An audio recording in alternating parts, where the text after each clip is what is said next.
Krajem 1942. godine ovde prelaze ponovo drug Josifovski Pitu i Strahil Gigov. Početkom marta prelazi Cvetko Uzunovski, nekoliko dana kasnije prelazi na ovu teritoriju i drug Svetozar Vukmanović Tempo. I 19. marta u ovoj kući, u ovoj sobi održan je osnivački sastanak Centralnog komiteta Komunističke partije Makedonije. Tu su doneti neposredni zadaci u vezi sa daljim razvojem oružanog ustanka.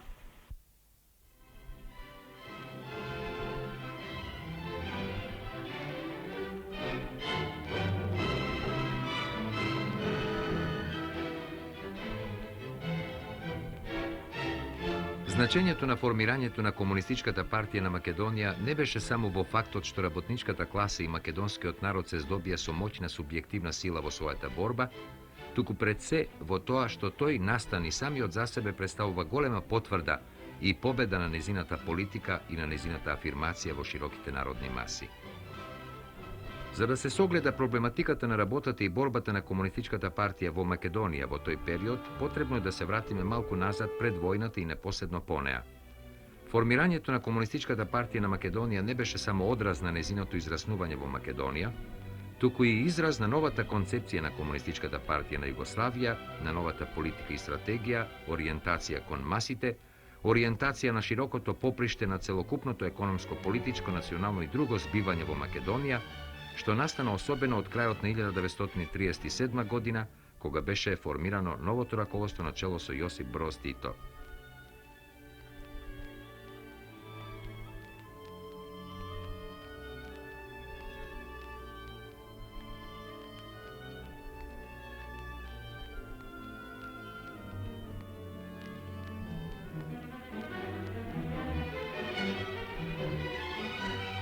Процесот на консолидацијата на Комунистичката партија на Југославија што настана потоа и се одвиваше во крајот на 40-тите години, во Македонија во споредба со другите краишта поради разни околности започна подоцна. И покрај тоа, во 1940 година организацијата почна осетно да се развива и да ја проширува својата дејност. Таа покрена и учествуваше во низа економски и политички барања, голем број штрајкови и тарифни акции, политички демонстрации, печатеше и растураше пропаганден и акционен материјал. Незините погледи по основните актуелни општествено-политички прашања оставија траги во свеста на народот, посебно кај работничката класа и напредната интелигенција, што придонесуваше за незиниот подем и издигање на чело на општото народно движење за леб, мир и национална слобода. Јасноста и правилноста на политиката и акционоста ја изврли како најдоследна сила на интересите на народот во Македонија во време што беше оптоварено со нови и судбоносни настани. Во новосоздадената положба на 6-априлската војна во 1941 година, пропаста на кралството Југославија, окупацијата и новото распарчување на Македонија, пред организацијата на Комунистичката партија, како и во другите краишта на нашата земја, се поставија нови, посложени, потешки и поодговорни задачи. Борба против окупаторот и неговите помагачи, борба за национално и социјално ослободување, борба против распилувањето на братоубиствена војна, за братство, рамноправност и единство на сите народи и народности во Југославија. Реализирањето на овие задачи, а особено отпорот и незадоволството на народот да го издигне на степен на оружена борба, да го насочува кон заедничка борба со народите на Југославија, го вршеше во многу сложени внатрешни и надворешни услови. Но преку неа релјефно може да се согледа нејзината улога како поттикнувач и организатор на борбата против окупаторот, како отпорот од поединечни протести и истапи од економски, национален и друг карактер го издигна на степен на оружена борба. Во новите услови борбата за национална слобода беше поттикнувачкиот мотив за привлекување и за мобилизирање на нови сили во движењето, што и даваше масовна база на ослободителната борба и обезбедуваше постојан растеж на Комунистичката партија.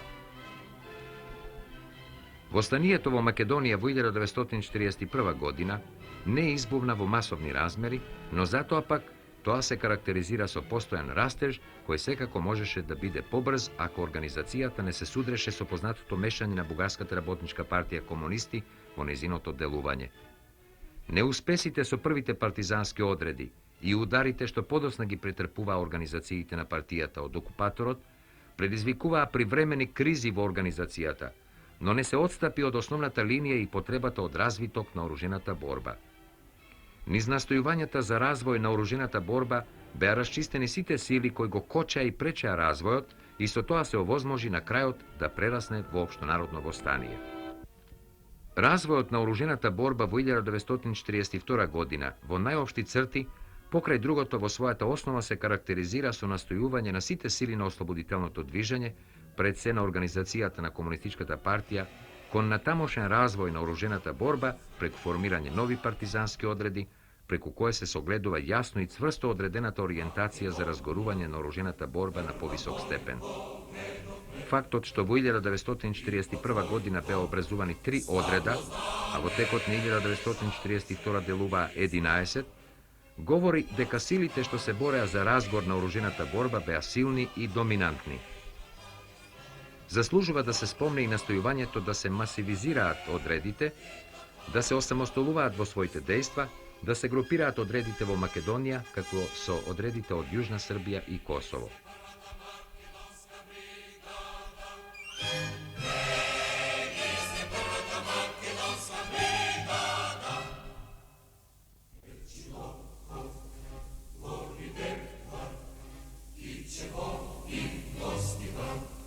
За правилно согледување и разбирање на наредниот период од развојот на оружената борба, нужно е да се спомне активноста во зимата на 1942-43 година, со која се создадоа нужните предуслови за разгор на ослободителното движење во 1943 година.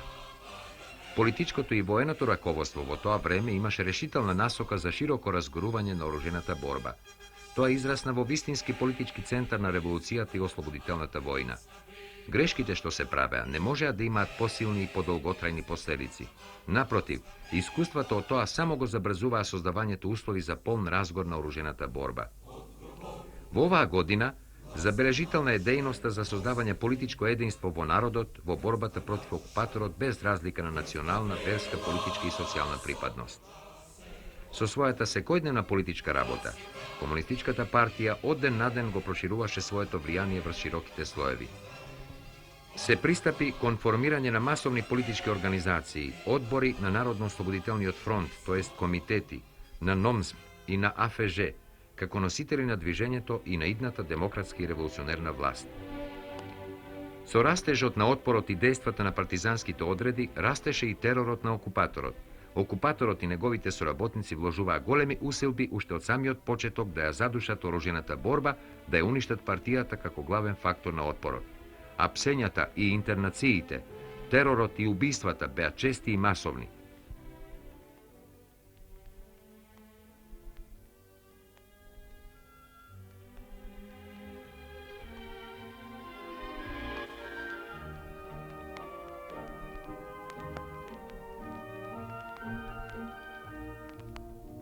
Во борбата со окупаторот загинаа истакнати раководители: Јордан Николов, Борка Талески, Цветан Димов, Мирча Ацев, Страшо Пинџур, Трајко Бошковски, членови на Покринскиот комитет на Комунистичката партија на Југославија и главниот штаб на Народно-ослободителната војска и партизанските одреди на Македонија.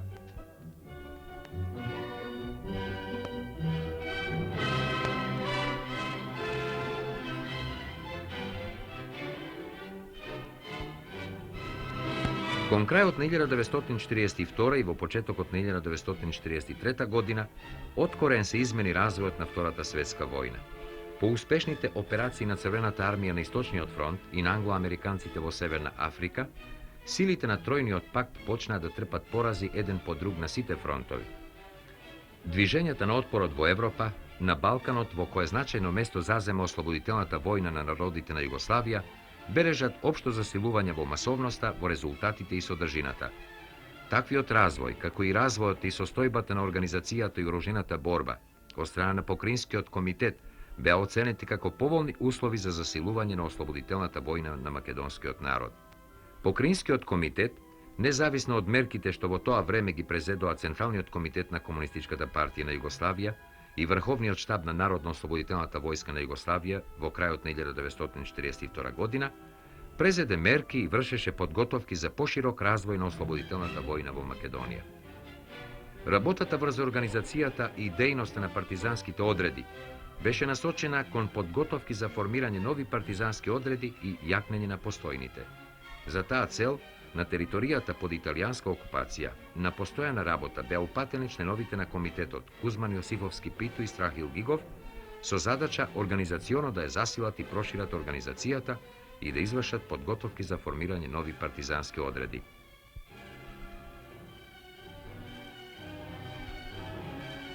Централниот комитет и Врховниот штаб од своја страна упатија свој делегат на подрачјето на Македонија, Јужна Србија и Косово со задача за подинамичен и посилен развој на оружената борба во овие краишта, потесна соработка со движењата на отпорот во соседните земји Албанија и Грција и да се помогне нивниот развој.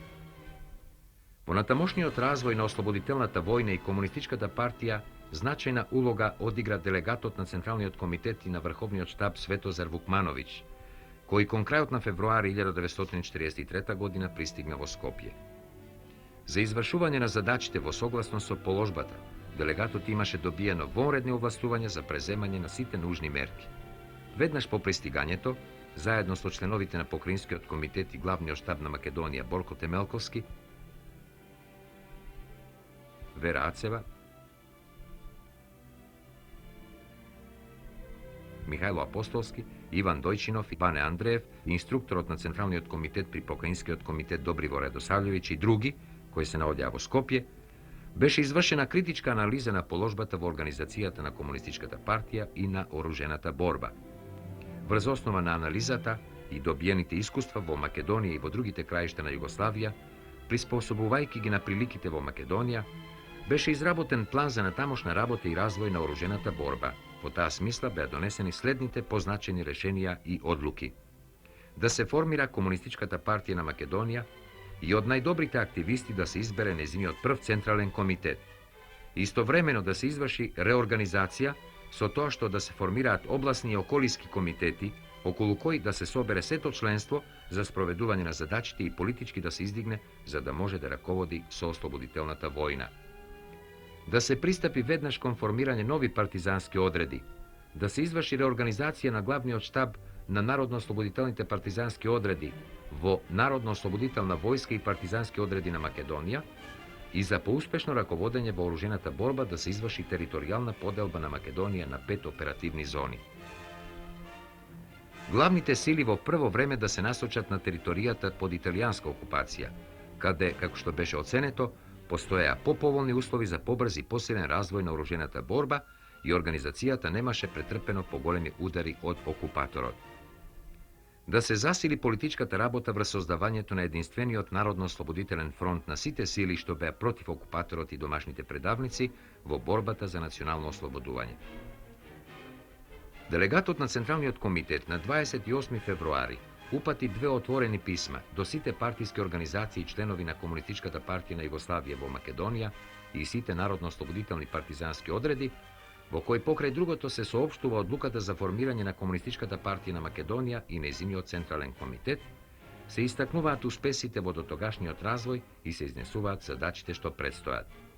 Овие писма во наредниот период послужија како основа на акционата програма во делувањето на Комунистичката партија и ослободителното движење на Македонија. Во нив се повикуваат комунистите и борците во партизанските одреди смело да го продолжат и зајакнат организирањето на оружената борба на македонскиот народ, да тргнат смело по курсот на оружено востание на македонскиот народ за неговото национално ослободување, кое може да се оствари само во безмилосна борба против германо-италијанските окупатори, за кој Македонија е монета за подкусурување во нивните разбойнички планови и кои преку своите слуги вршат досега непознат терор и грабеж над македонскиот народ за да го претворат во бесилен роб. Против бугарските и албанските окупатори, Хитлерови слуги, кои сакаат со насилство и терор да ја задушат националната свест на македонскиот народ. Против подлите платеници на Хитлера, предавници на македонскиот народ, Ванчо Михајлов и други, кои сакаат со лаги и измами уште посилно да го стегнат македонскиот народ во робскиот јарем на германските завојувачи. Против голему бугарските платеници од редовите на македонскиот народ, Китинчев, Чкатров и други, кои настојуваат да го одржат македонскиот народ под робство на голему бугарските хегемонисти. protiv golemosrpskite platenice od redovite na makedonskiot narod, Trbić i drugi, i protiv sekoj obid na emigrantskata jugoslovenska vlada vo London i njeziniot vojen minister Draža Mihajlović, da go voskresnat jaremot na golemosrpskata tiranija nad makedonskiot narod. Во нив исто така е јасно прецизирана целта на ослободителната борба. Борба за непоследните загрозени интереси на македонскиот народ. За заедничка борба со другите братски народи на Југославија, чија славна народно-ослободителна војска се бори јуначки против окупаторот и неговите слуги Недич, Павелич, Дража Михајловиќ и против емигрантската влада во Лондон, која се токми одново да го наметне јаремот и на сите народи на Југославија. За полна национална слобода и независност на македонскиот народ, за правото сам да си решава за својата судбина, за вистинска народна демократска власт на македонскиот народ. Со овие решенија и одлуки, уште повеќе се ориентира и приспособи организацијата во насога на доследно и бескомпромисно спроведување во практика на револуционерната и ослободителната програма на Комунистичката партија на Југославија, го мобилизира целото членство во незиното реализирање, внесе организиран дух во ослободителното движење и поголема самоувереност во веќе заземените ставови и преземени мерки во таа смисла. Формирањето на Комунистичката партија на Македонија од формална страна се одбележува со првиот состанок на избраниот нејзин прв централен комитет. Тоа не беше сторено како во други прилики по пат на одржување на оснивачка конференција. Условите под кои што се одвиваше работата за време на окупацијата го отежнуваше собирањето на таква конференција, поголем број раководен кадар, што би представувало излагање на голема опасност и удар од окупаторот врз него, а и динамиката на настаните и забрзаната работа условија голем дел од кадрите да се наоѓаат во разни места и нивното собирање значеше подолго отсуство од работа во судбоносно време. Поради тоа, изборот на членовите на Централниот комитет беше извршен врз база на консултациите со раководниот кадар, кој во тоа време се наоѓаше во Скопје. Според расположивите податоци, првиот Централен комитет беше во следниот состав: Лазар Колишевски, секретар, Кузман Јосифовски, Цветко Узуновски, Страхил Гигов, Мара Нацева и Бане Андреев. Првиот состанок Централниот комитет го одржа во Тетово. Тетово тогаш имаше силна и бројна организација на Комунистичката партија на Македонија со широка поддршка од населението. Состанокот беше одржан откако во Тетово дојдоа делегатот на Централниот комитет и Цветко Узуновски, кои беа префрлени од Скопје преку демаркационата линија меѓу Бугарија и Италија од страна на искусниот и испробаниот курир Круме Наумовски, кој во извршување на оваа задача во рок од неколку дена без одмор на 2 пати го помина патот од Скопје до Тетово и 4 пати демаркационата линија. Во меѓувреме, во Тетово дојдоа Страхил Гигов од Струга и Кузман Јосифовски од Гостивар. Состанокот беше одржан во куќата на Лазо Јовановски, што се наоѓа на периферијата на градот во подножјето на Шарпланина, чие семејство беше целосно вклучено во ослободителното движење. Прифаќањето на членовите кои што дојдоа во Тетово и обезбедувањето на куќата за време траењето на состанокот беше вршено од комунистите на Тетовската организација под раководство на народниот херој Тодор Циповски Мерџан, член на окружниот комитет. Состанокот се одржа на 19 и 20 март 1943 година и на него присуствуваа Светозар Вукмановиќ, делегат на Централниот комитет на Комунистичката партија на Југославија, и членовите на Централниот комитет Кузман Јосифовски, Цветко Узуновски и Страхил Гигов. Međutim, osnovna zapreka sa kojom smo mi se susreli tu, to je bilo da je taj kadar, osnovni rukovodeći kadar Makedonije bio pobijen ili je u zatvorima, bili u logorima. Ja sam u Skopju našao samo Borka Temeljkovskog, Ljiljaka i Veru Acevo. Veru Acevo. I govorili su mi za Minčeva da je u Tikveš, negdje u Tikvešu, i za Ivana Blagoja Talevskoga, da je negdje u Prilepu, oko Prilepa. I mi smo odlučili da ih ne pozivamo, nego da im pošaljemo materijal i da ih upoznanemo preko drugova delegata koji bi otišli tamo kod njih. Ovo smo odlučili zbog toga da ne bi padali ljudi. Drugo smo odlučili da ne bi padali u policiji, jer je kretanje bilo za te ljude koji su poznati bili policiji, poznati bilo opasno. Tako da smo mi rešili da mi sami, nas četvoro, diskutujemo o ovoj teritoriji pod bugarskom okupacijom. Jedno. Drugo, smo odlučili da treba hitno preduzeti sve mere za izvlačenje ljudi iz logora, iz zatvora i za pozivanje da dođu natrag u Makedoniji. На состанокот, делегатот прво ја соопшти одлуката за формирање на Комунистичката партија на Македонија, за формирање на Централниот комитет и неговиот состав, и ја образложи оправданоста и значењето на таа одлука за организацијата и за ослободителното движење на Македонија во натамошната мобилизација на македонскиот народ. Потоа, во најопшти црти е дискутирано за надворешната и внатрешната положба, за положбата и развитокот на ослободителната војна во Југославија, посебно во Македонија. Откако се запознаа и ги продискутираа, беа одобрени донесените одлуки и решенија и издадените материјали во Скопје. На состанокот беше направен план за реализација на задачите, за формирање на обласни и околиски комитети, за воената организација на ослободителното движење, за формирање на партизански одреди и за оспособување на членството и военото раководство. Особено беа разгледани мерките што се однесуваа на територијата на првиот областен комитет и првата оперативна зона што ја опфаќаше територијата под италијанска окупација. И одлучили смо да се формирају 5 зона и да се за одреđene зоне под бугарском окупацијом одреде другови кои ќе имати пуно овлашćenja партије, Централnog komiteta, znači rukovodstva koje još nije bilo formirano, cijelog rukovodstva, da mogu preduzimati sve mere da se organizuje oružani ustanak u svim dijelovima Makedonije. Tako smo poslali Ljiljka Borka, Temeljkovskog, u Tikveš, da zajedno sa Minčevom organizuje partizanske odrede u Tikvešu. Poslali smo Veru Aciju da zajedno sa Todorom Marsovim, koji, to je brat Ljupčeto, čini se, jer tako, da organizuju odrede u Štipsko. Razumiješ, pošto nismo imali veze sa Kumanovskom organizacijom, jer je ona odbijala iz onih poznatih razloga, kontakte, ali kad je čula da sam stigao, ona je izjavila želju da se poveže i traži da ja idem tamo, međutim ja sam morao da idem ovamo, na ovu teritoriju, i onda smo ostavili Bobija da se poveže sa Kumanovskom organizacijom i da se tamo formira odred i po mogućnosti kad dođe Ljupčo Arsov da Ljupčeta pošalje gore.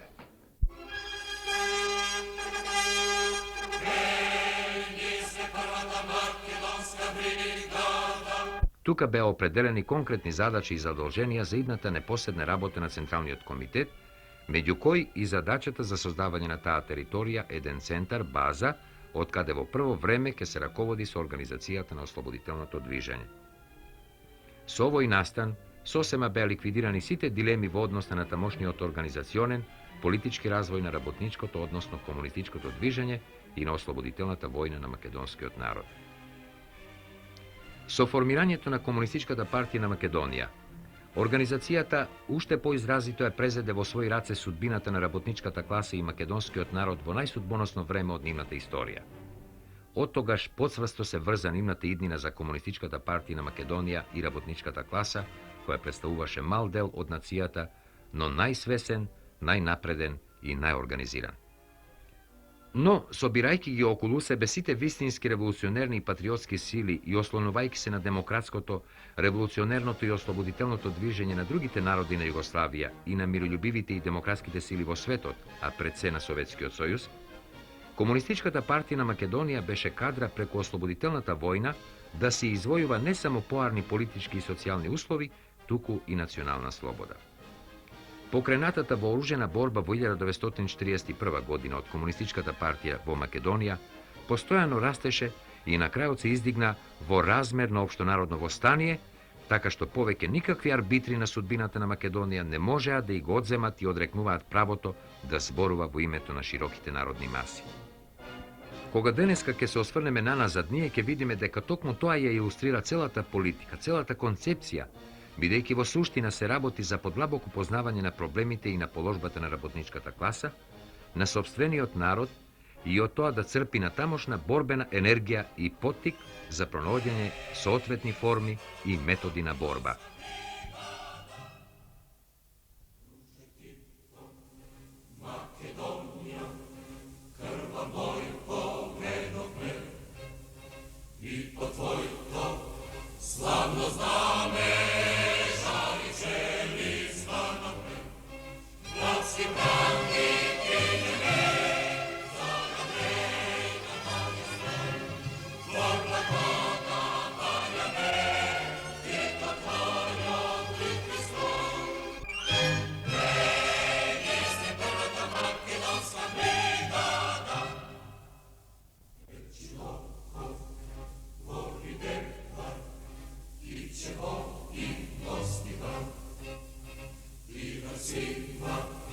Nas na glavu